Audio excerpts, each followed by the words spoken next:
દર્શક મિત્રો, હું જપન શાહ, કાનમ એક્સપ્રેસ ન્યૂઝમાં આપનું સ્વાગત છે। જોઈએ આજના મુખ્ય અને મહત્વના સમાચાર। જંબુસર કુંડળ રોડ ઉપર આવેલ કેરાવ તળાવની પાળ પાસેથી જુગાર રમતા 7 શખ્સોને જંબુસર પોલીસે ઝડપી પાડી 3.22 લાખથી વધુનો મુદ્દામાલ કબજે કર્યો। ભરૂચ જિલ્લામાં દારૂ, જુગાર અને અન્ય અસામાજિક પ્રવૃત્તિઓને ડામવા જિલ્લા પોલીસ દ્વારા સતત ઝુંબેશ ચલાવવામાં આવી રહી છે। વડોદરા રેન્જના પોલીસ મહાનિરીક્ષકના માર્ગદર્શન તથા ભરૂચ જિલ્લા પોલીસ અધિક્ષક શ્રી અભયરાજ મકવાણાના નિર્દેશન હેઠળ અને નાયબ પોલીસ અધિક્ષક જંબુસર વિભાગના માર્ગદર્શન મુજબ જંબુસર પોલીસ સ્ટેશન દ્વારા વધુ એક સફળ કામગીરી હાથ ધરવામાં આવી છે। જંબુસર પોલીસ સ્ટેશનના પોલીસ ઇન્સ્પેક્ટર પીજે ચુડાસમાના સૂચન અનુસાર પોલીસ ટીમ વિસ્તારમાં પેટ્રોલિંગ પર હતી। તે દરમિયાન પોલીસને વિશ્વાસનીય બાતમી મળી હતી કે જંબુસર કુંડળ રોડ પર આવેલ કેરાવ તળાવની પાળ પાસે કેટલાક ઈસમો ખુલ્લી જગ્યામાં પૈસાની હાર જીતનો જુગાર રમી રહ્યા છે। બાતમીના આધારે પોલીસ ટીમે તાત્કાલિક સ્થળ પર પહોંચી ચાપતો દરોડો પાડ્યો।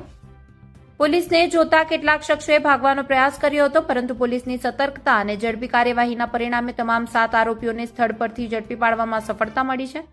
તપાસ દરમિયાન આરોપીઓ પાસેથી જુગાર રમવાના ઉપયોગમાં લેવાતી રોકડ રકમ, મોબાઈલ ફોન તેમજ જુગાર રમવાના સાધનો મળી આવ્યા હતા।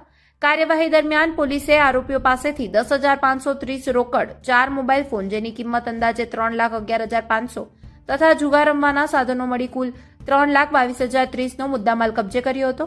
પકડાયેલા આરોપીઓમાં આરિફ કરીમ ઘોડાવાડા, મહેબૂબ ઉર્ફે પોલિયો અબ્બાસ મલેક, મહેબૂબ અબ્દુલ ઘોડાવાડા, ઇકબાલ નવાબ મલેક, ઇસ્માઇલ યાસીન મલેક, ઇકબાલ ગુલામ શેખ તથા ગુલામ રસૂલ અહેમદ શેખનો સમાવેશ થાય છે।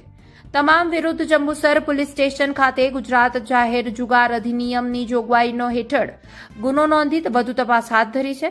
આ સફળ કામગીરી પોલીસ ઇન્સ્પેક્ટર પીજે ચુડાસમાના માર્ગદર્શન હેઠળ પીએસઆઈ જેએસ પરમાર તથા પોલીસ સ્ટાફના અધિકારીઓ અને કર્મચારીઓની ટીમ દ્વારા પાર પાડવામાં આવી હતી। જિલ્લા પોલીસ દ્વારા જાહેર જનતાને અપીલ કરવામાં આવી છે કે પોતાના વિસ્તારમાં દારૂ, જુગાર અથવા અન્ય કોઈપણ ગેરકાયદેસર પ્રવૃત્તિઓ અંગે માહિતી મળે તો તાત્કાલિક નજીકના પોલીસ સ્ટેશન અથવા પોલીસ હેલ્પલાઇન પર જાણ કરી કાયદો અને વ્યવસ્થા જાળવવામાં સહયોગ આપો તેવી અપીલ કરવામાં આવી હતી।